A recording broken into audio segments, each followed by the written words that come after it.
về lòng an quê em rung lút ngàn bờ tre ru mát thấp thoáng trắng những cánh con. Chuẩn bị coi cái máy cắt xuống chẹt các bạn, chẹt dốc hơi cao.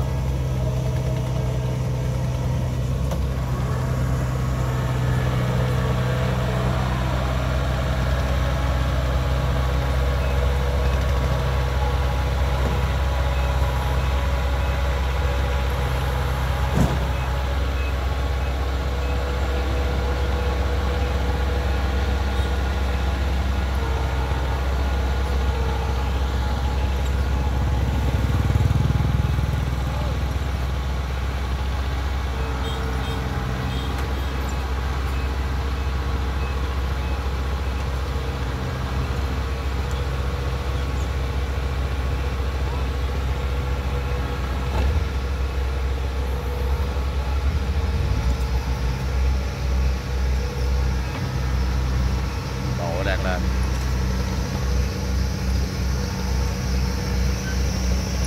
cắt xuống cái đối tượng đi ra.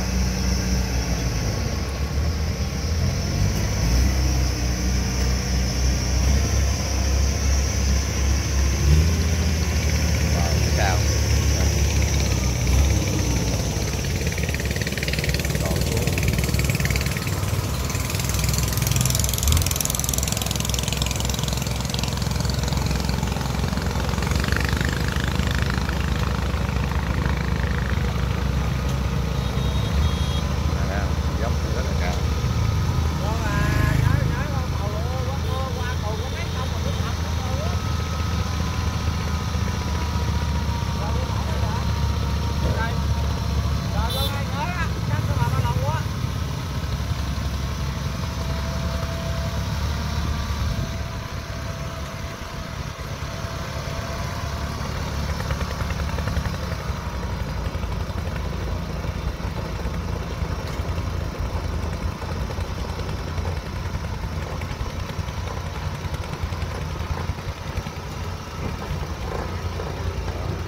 cái lửa sao nó nằm dưới cái hàm máy cắt.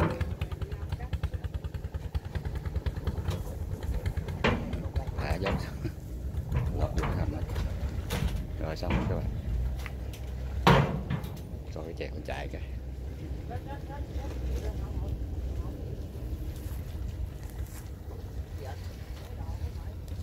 Các bạn thấy không, lúa sắp bằng một kênh dốc này rất là cao, cao lắm nha.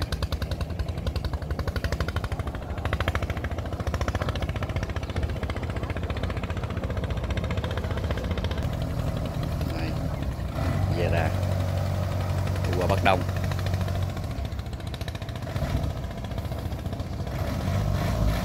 Đây nãy cái túi nông dân nó cái xã gì mình quên rồi, nhưng mà cái kênh là kênh 2, cái kênh 1.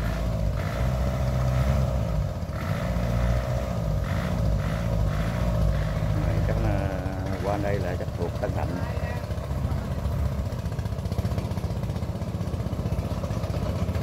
Cắt máy kéo.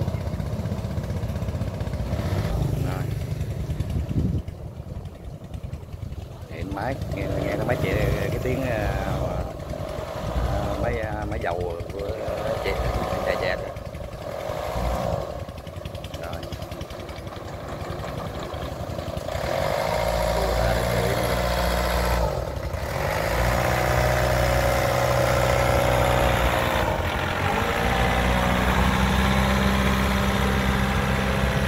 Rồi, chào tạm biệt các anh chị các bạn nha.